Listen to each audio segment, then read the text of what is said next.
Pero desde que comenzó la guerra, las cripto han estado mucho mejor que el oro. De hecho, es probable que ya hayamos pasado el fondo. El analista de mercado Tom Lee explica por qué es probable que el fondo del mercado cripto y de valores ya haya llegado, en menos de 4 minutos. Es un clip muy interesante, y Jeffrey Kendrick de Standard Chartered extrapola sobre esto y explica por qué Ethereum puede alcanzar los $40,000 para el año de 2030. Sí, de verdad, ha dicho esa cifra oficialmente.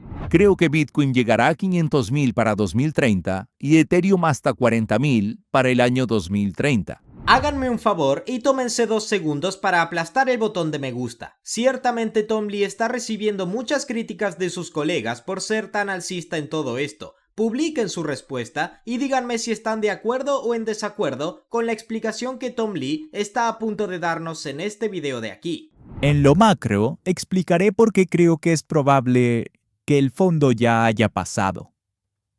Sé que estamos en niebla de la guerra, pero tengan en cuenta que dado que ha habido 8 conflictos importantes en los últimos 125 años, incluida la guerra de Irán, las acciones tocaron el fondo casi al comienzo.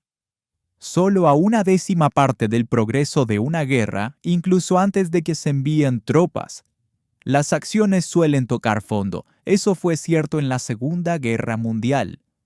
Estados Unidos entró en la guerra el 8 de diciembre y el Dow Jones tocó fondo 5 meses después.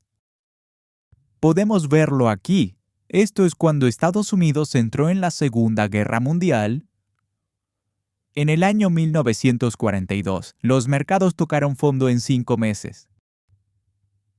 Y en junio de 1942, el Dow estaba subiendo. Estados Unidos no entró en Europa hasta el día D en junio del 44. Esos son 2 años completos después y como pueden ver aquí, el mercado subió exactamente después de esa gran invasión.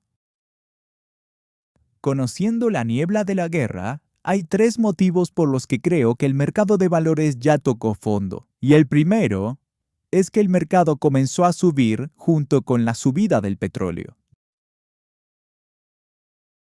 Los mercados y el petróleo han tenido una correlación inversa, la más alta en un año, lo que significa que a medida que el petróleo subía, las acciones bajaban. Pudimos ver la relación inversa desde que comenzó la guerra. Cuando el petróleo subía, las acciones bajaban. Comercialmente, una vez que el petróleo bajaba, las acciones subían, y eso continuó. Y luego hubo un cambio a finales de marzo.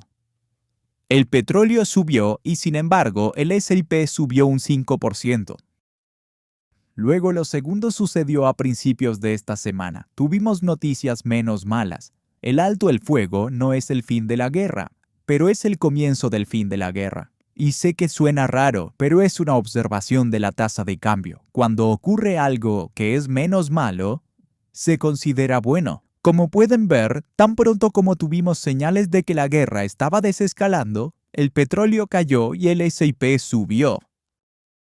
La tercera señal surgió hoy mismo, y es porque el VIX cerró por encima de 30 y luego cayó por debajo de 20.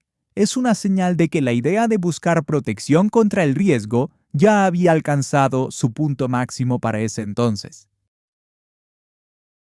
Podemos ver eso en la serie temporal. Poco después de que comenzara la guerra, el VIX se fue a 35, cerró por encima de 30 a finales de marzo. Y la semana pasada cerró por debajo de 20, la primera vez desde el comienzo de la guerra. O sea que ha vuelto a niveles previos de guerra. Desde la década del 90, hubo 4 veces en las que el VIX se movió por encima de 30. Luego el petróleo tuvo una gran caída y el VIX cerró por debajo de 20. Aquí está la cuestión. La mediana de rendimiento a 6 meses es 9%. Después de cerrar por debajo de 20, implica que el S&P puede llegar a 7,400, lo que es más que un máximo.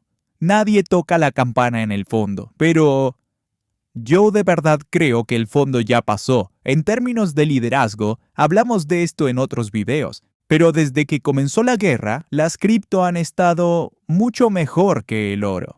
Standard Chartered es Wall Street. Son las finanzas tradicionales. Tienen casi 400 billones en activos bajo gestión, aumentando bastante año tras año. Y aquí, su jefe de activos digitales Jeffrey Kendrick explica por qué debería ser alcista con criptos, pero también específicamente por qué Ethereum puede alcanzar 40.000 por Ethereum para el año 2030. Esto no lo está diciendo Tom Lee, lo está diciendo Standard Chartered. Escucha. Hablemos de Ethereum. ¿Qué esperas del precio de Ethereum en 2026 y cuál es tu perspectiva para el precio de otras cripto?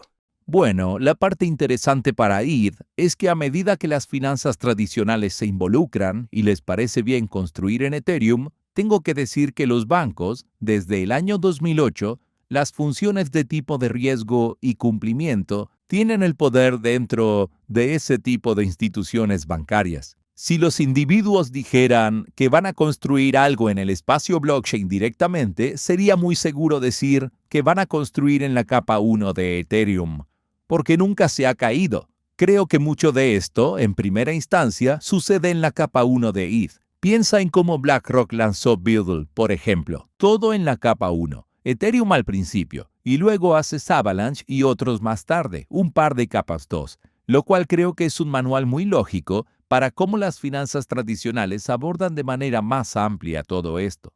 Si asumes que más actividad en el ecosistema significa un precio más alto, lo cual creo que es algo correcto, hoy encuentro que la mejor medida son tarifas pagadas en aplicaciones o protocolos que se construyen dentro de Ethereum. Y luego comparas con la capitalización de mercado. Es una medida bastante buena para que los oyentes también lo tengan en cuenta. Más actividad debería traducirse a un mayor precio. Creo que eso significa que Ethereum superará, estamos aproximadamente al 3% del precio, así que diría que 0.03 es el cruce de Ethereum y Bitcoin. Creo que eso sube este año hasta el 4%. Tengo 100.000 para Bitcoin y tengo 4.000 para Ethereum. Esas son mis predicciones de precio para el año 2026. Y en mi pronóstico a largo plazo, solo para decirlo, creo que 500.000 para Bitcoin para 2030 y 40.000 para Ethereum para 2030. Es un rendimiento superior masivo. Obviamente, refleja un potencial alcista absoluto desde el punto en el que estamos. Son como 20x para finales de 2030. Y también un rendimiento enorme. Es debido a que casi todos los casos de uso de los que hablamos van a suceder dentro de Ethereum en el primer tramo, y más tarde podrían ir a otras cadenas, eso seguro, pero lo más probable es que la primera base sea dentro de Ethereum. Saben que BlackRock es muy alcista con Bitcoin, Ethereum, la tokenización y las cripto. Y aquí Larry Fink dice, compren la caída, tontos. En casi cualquier periodo de tiempo de nuestra vida, si hubieran comprado las caídas cada vez, se habrían beneficiado. Creo que solo estamos al comienzo de los mercados de capitales globales haciendo un gran crecimiento. BlackRock es alcista, amigos. Larry Fink dice que deberías comprar esta caída. En casi cualquier periodo de nuestra vida, si hubiéramos comprado las caídas cada vez, nos habríamos beneficiado. Piénsenlo así. Mi carta habla de que si invertías el 1 de enero del 2000 y un año después tuvimos una caída del 40 y el boom de las .com y la gran crisis y el COVID, pasaron muchas cosas, pero hubieras hecho 8 veces tu dinero.